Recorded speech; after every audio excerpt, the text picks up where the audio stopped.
Let me give you the 4 major lessons in life to learn. Here's 4 majors. It's good to study the majors. In our weekend seminar we teach. Some people don't do well because they major in minor things. You've got to be on the lookout. At the end of every week, end of every month, you've got to check, make sure you're not spending major time on minor things. We go through that whole series. Majors and minors. Now, let me give you 2 phrases before we get to the 4 majors. This will set it up and you'll see where I'm going. 2 key phrases for your notes. Here's the first one. Life and business is like the changing seasons. That's the first phrase. Life and business is like the changing seasons. One of the best ways to describe life, it's like the seasons. Frank Sinatra sings, life is like the seasons. Now here's the second phrase. Very important. You cannot change the seasons, but you can change yourself. You can't change the seasons, but you can change yourself. And see, that's how life gets better for you, not by chance, but by change. Now here's the 4 major lessons in life to learn. I've got my first book finished, came out a couple of weeks ago. This is in it, the 4 major lessons in life to learn. Here they are. Number 1, learn how to handle the winters. That's lesson 1. They come right after falls, with regularity. Some are long and some are short and some are hard and some are easy, but they keep coming. You must learn to handle the nights. They come right after days. You must learn to handle difficulty. It comes right after opportunity. You must learn to handle recessions. They always follow progressions for the last 6,000. See, it isn't going to change. The lesson you must learn is how to handle it. And there's all kinds of winters, right? The winter when you can't figure it out. The winter when it all goes smash. The winter when it turns belly up. The winter when it won't work, when you've run out of money and you've got a broken heart. See, those are winter times. There's all kinds. Economic winters, social winters, personal winters. When your heart is smashed in 1,000 pieces and the nights are unusually long, your prayers seem to go no higher than your head. It's winter time. Barbara Streisand sings, "It used to be so natural to talk about forever, but used to be's don't count anymore. They just lay on the floor till we sweep them away. You don't sing me love songs, and you don't say you need me, and you don't bring me flowers anymore." A song of winter. But see, the disappointments come. Those are normal. That's part of life. But the question is, how do you handle it? How do you handle the coming winters and the disappointments and the down times? Well, you can't get rid of January by tearing it off the calendar. But here's what you can do. You can get stronger, you can get wiser, and you can get better. The winters won't change, but you can. And that's how life changes for you. See, before I understood, when it was winter, I used to wish it was summer. I didn't understand. When it was hard, I used to wish it was easy. I didn't know. And then Mr. Schoaf gave me a part of his very unique philosophy when he said, "Don't wish it was easier, wish you were better." See, that triggered my whole life change. Don't wish for less problems. Wish for more skills. Don't wish for less challenge. Wish for more wisdom. That's the key. So that's lesson 1. Learn how to handle the winters. Here's lesson 2. Learn how to take advantage of the spring. That's the second one. Spring is called opportunity. And spring follows winter. What a great place for it. If you were going to put it somewhere, that'd be the place to put it, right after winter. And pray tell, how often does spring follow winter? Every year with regularity, 6,000. You can almost count on it. See, opportunity always comes. Days follow nights. Isn't that terrific? Opportunity follows difficulty. But here's what you must learn to do. Underline these two words in that key phrase. Take advantage. Underline those two. You must learn to take advantage of the spring. See, just because spring rolls around is no sign you're going to look good come fall. You got to do something with it. In fact, you have to get good at one of two things in life. Planting in the spring or begging in the fall. Or get somebody to do it for you. See, those are about the only alternatives. Now here's what else you must do. Take advantage of the springs quickly, because there's only a few. Just a handful of springs have been handed to each of us. They don't come forever. Life is fairly brief. So you got to read every book you can get your hands on what to do with your springs while they're here. And take advantage, they soon run out. The Beatles wrote, "Life is so short." And for John Lennon, it was extra short. But life is brief. Elton John sings, "She lived her life like a candle in the wind." It's brief. So whatever you're going to do with your life, you got to get at it. Don't just let the springs pass. Here's the third major lesson in life to learn. Learn how to protect your crops all summer. You got to take care of what you start. Sure enough, as soon as you've planted your garden in the spring, the busy bugs and the noxious weeds are out to take it. And here's the next bit of truth. They will take it unless you prevent it. And that's the third major skill to learn. You've got to learn to prevent the intruder from taking all the good you start. It's one of the challenges. Here's two key phrases under number 3. First one, all good will be attacked. On this planet. Maybe not the next one we get to, but on this one, all good will be attacked. Every garden will be invaded. Not to think so is naive. And here's the second phrase. All values must be defended. Political values, social values, community values, family values, marriage values, friendship values, business values.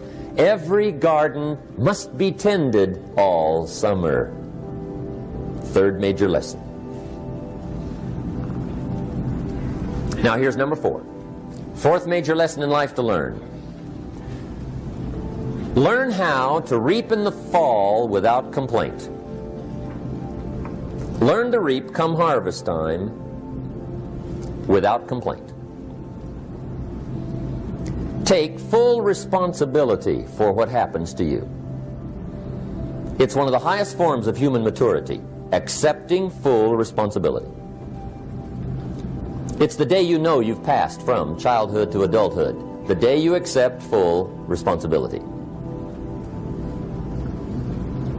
And another note, learn to reap in the fall without apology. Without apology if you do well, and without complaint if you don't. That's maturity. I used to have that long list of reasons why I wasn't doing well. To explain. You got to explain, right? Otherwise you're going to look bad. I used to have this funny list called Reasons for Not Looking Good.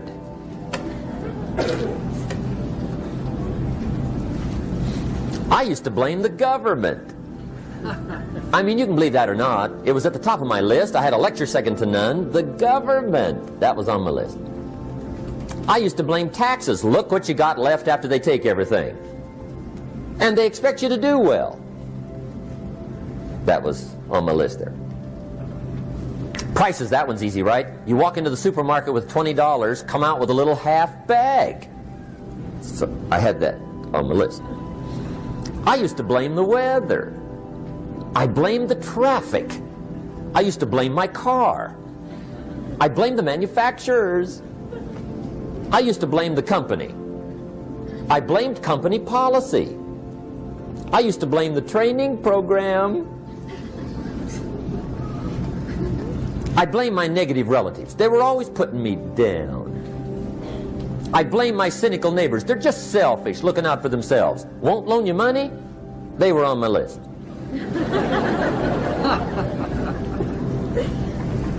I used to blame the economy. I blamed the community. That's a pretty good list for not doing well, isn't it? I thought it was good. I'll never forget one day, Mr. Schoaf was very kind, but he was also very blunt. And this was no exception. And I'm glad he was blunt. There's a lot of things I'd have missed if he hadn't have been blunt. One day, with sort of a curious look on his face, he said, "Jim, just out of curiosity, tell me, how come you haven't done well up until now?" Excellent question. I thought, well, so I won't look too bad, I'll go through my list. And this list I just gave you, I put that on him.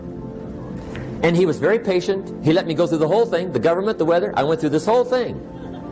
When I finished, he looked my list over very carefully. He said, "Mr. Rohn, big problem with your list. You ain't on it." How brilliant.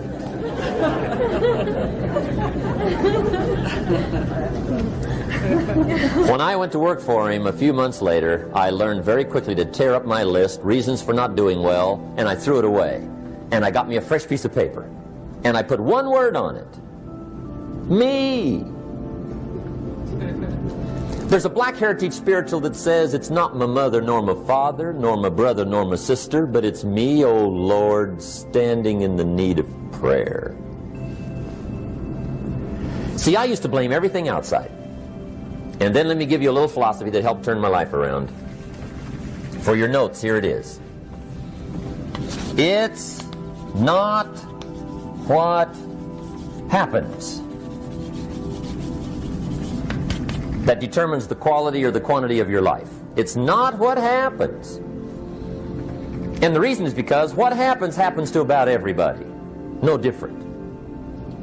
The sun went down on all of us last night. A common event, a happening. And I found out that the same things can happen to two different people. One gets rich and one stays poor. Why is that? It's because it's not what happens, but rather it's what you do that changes everything. So that's a key phrase. It's not what happens, it's what you do. What happens is about the same. You might put that in parentheses here. Same. What people do, that's what's different. Anything can happen, right? Everything can happen. I've heard all the stories. I've been one of the stories. Hey, we could all tell stories all night long, right? Happenings. Anything can happen. Have you heard of Murphy's Laws? Anybody here heard of Murphy's Laws? Okay, most of you have. Murph had these laws. One of them was, if anything can go wrong, it will. That's one of Murphy's laws. He was not one of the great positive speakers of the day. But anyway, it's still true though, right? Anything can go wrong, everything can go wrong. For sure. I've fallen out of the sky so many times. Once to the tune of a couple of million. Devastating. Took me a while to survive that one. Now, it wasn't all that much, but it was all I had. Right? I mean, that's when it's much, right? When it's all you got. If you got 3, 2 go, you got 1 left, you ain't looking that bad. But when it all goes, has anybody been there when it all went? Anybody? Come on, the rest of you liars. Go ahead. Hey, we've all been there, right? When it all went. Of course, it used to be a long time ago, right? When you ran out of money, got to 0, you were all through. Heck, now you can whistle right on by 0, right? I mean, they will bury you. That's what they will do.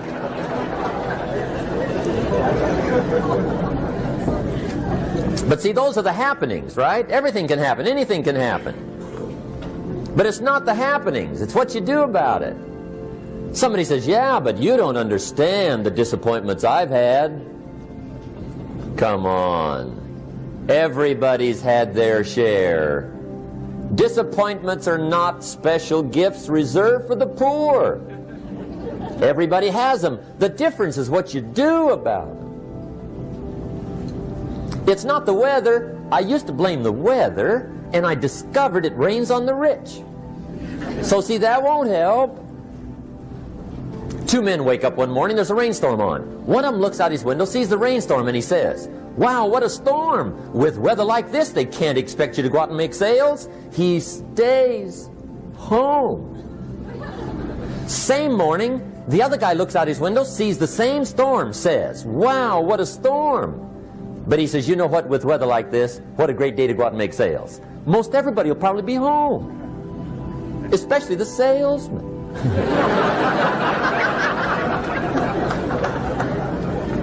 See, that's the difference in how your life works out. It's not what happens, it's what you do. So here's one of the key questions of the evening. Starting tomorrow, what are you going to do that'll make a change in your life's direction? Good question. What are you going to do starting tomorrow that'll make a difference?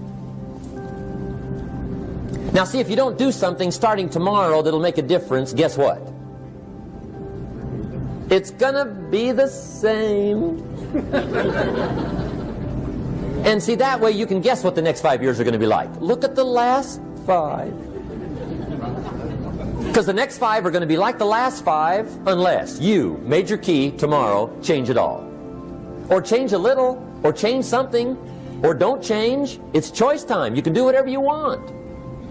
But it's nice to know any day you wish you can change your whole life.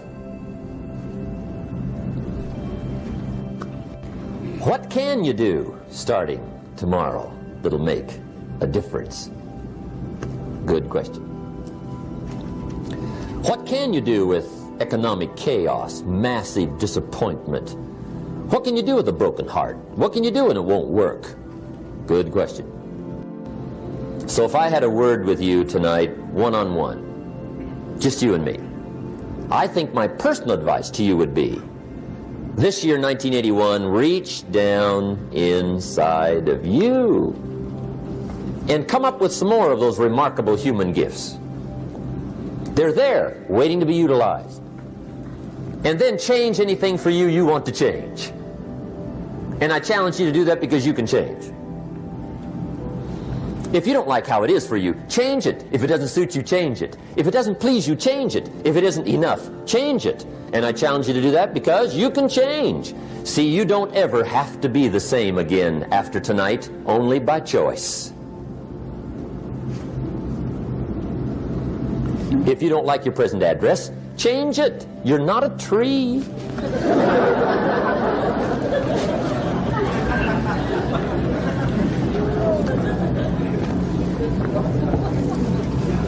Now, let me give you 3 steps to personal development. Let's get down to the nitty-gritty.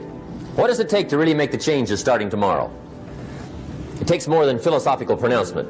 I know that. It also takes more than enthusiasm. I know we're hearing a lot about enthusiasm these days, but see, that just won't do the job. We're still hearing the old cliches of the 30s, right? To be enthusiastic, you must act enthusiastic. But see, that's not going to help. After you have leaped about, there are some things you got to do, or it isn't going to change. See, you can get all excited about lifting 200 pounds till you get to the gym. And then you need a new excitement. And the new excitement is called discipline. Major step to human progress. Discipline. If there's one thing to get excited over, that's it. Get excited over your ability to make yourself do the necessary things. What could you make yourself do starting tomorrow that would change it all? No telling.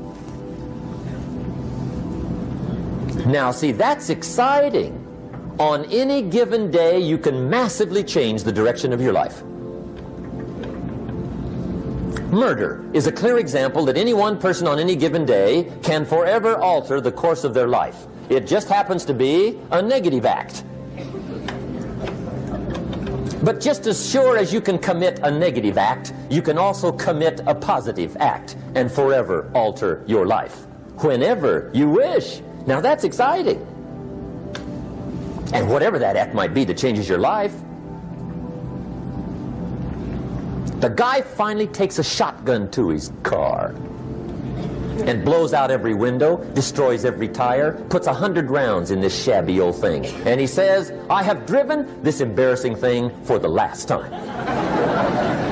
And not only will I never drive it again, nobody else will ever drive it again. And he lets that shuddering thing stand there for a while as a monument to the day he said, today my life changes. Now who can do that? Anybody. When can you do it? Whatever day you pick.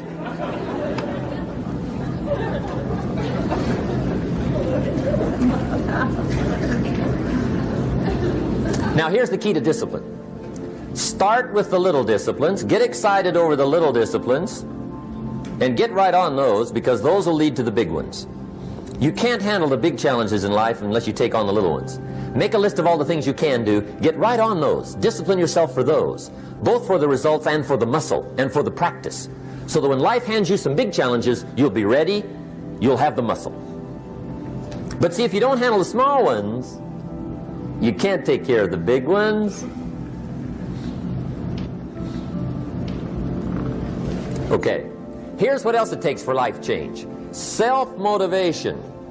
Key phrase, self-motivation. I don't know why we call it self-motivation. It's really the only kind there is. You got to motivate yourself. Because I found out you can't change people. They can change themselves, but you can't change them. Lord knows some I've tried. But see, it won't work. People have to change themselves. I learned some of those lessons early. I built a little sales organization way back in those early days. I'm 25. And I had some nice people. I said, I'm going to make these people successful if it kills me. I almost died, right? I mean, you can't do that.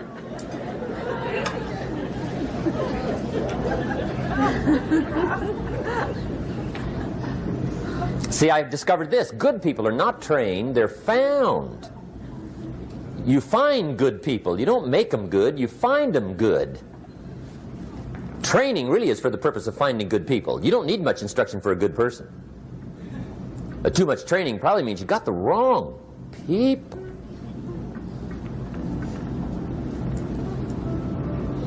So you got to find the right people. That's the key to getting a good job done.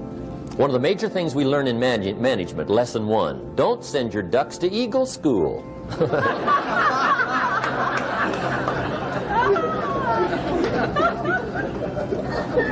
Because it won't help. I mean, I'm telling you, it won't help, no matter how good your school is.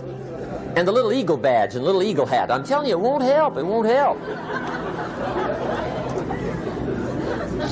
You can tell whether your school's done any good, right, is when it's over, right? The duck goes for his first rabbit and makes him a friend. You say, no, no, no. Anyway, so it takes self-motivation to really alter your life. And you don't want to give self-motivation away to somebody else and make it somebody else motivating you. The guy says, boy, if somebody just come by and turn me on. What if they don't show up? Right? See, you got to have a better plan for your life. Okay. Now, if you're excited and you're ready to change, let me give you 3 steps to start life change that can change your life, your personality, your lifestyle, everything can change. Here's the steps. Number 1, find out how things work. The first key to doing better is find out. To change your life, really, you need ideas. There isn't anything an idea can't change. And Schoaf taught me the major problem is lack of an idea, not a problem. At first I didn't have any money. I said to Mr. Schoaf, I don't have any money. He said, that's not a problem. Now see, up until then I always thought it was. Right? I was confused. He said, no, no, the problem is lack of an idea on how to create money and wealth. It isn't lack of money, it's lack of ideas. So if you get the ideas, see, you can change anything. Now to get ideas, you need a constant study of finding out. Now, Schoff also said, when you find out something that works, put the information in your journal. Don't use your head for a filing cabinet. Put it in your journal so that you can do the next best thing. Repetition, repetition, repetition. Go over it. And if you repeat it, go over it, sure enough, someday, some mysterious day, the idea takes root, starts to grow, and shows up in your bank account, and your dress, and your personality, and your lifestyle. But capture the ideas in your journal. Find out how things work. Schoff gave me this word for my life change. He said, study. Great word. If you wish to be successful, study success. If you wish to be happy, study happiness. If you wish to be wealthy, study wealth. Don't leave it to chance. Make it a study. Some people just go through the day with their fingers crossed. See, that won't do it. You've got to study the things that can change your economic, social, spiritual, personal life. Now, here's a qualifying phrase. And we'll have several of these qualifying phrases throughout the seminar. Here's the first one. You may not be able to do all you find out. I understand that. You may not be able to do all you find out, but you should find out all you can do. See, you don't want to wind up at the end of your life and discover that you've lived only 1/10 of it.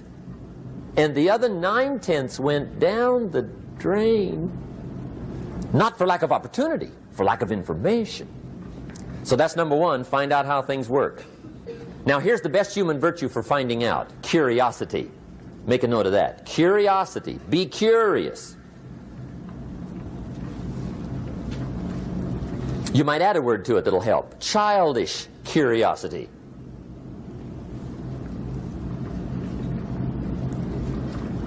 What will kids do if they want to know something bad enough? Bug you. That's the phrase. They can ask 1,000 questions. You think they're through? They got another 1,000. They'll drive you to the brink. It's a virtue. When you gotta know, be like a child. In fact, Jesus, the master teacher, said, unless you can become like little children, you might as well forget it. You don't have a prayer.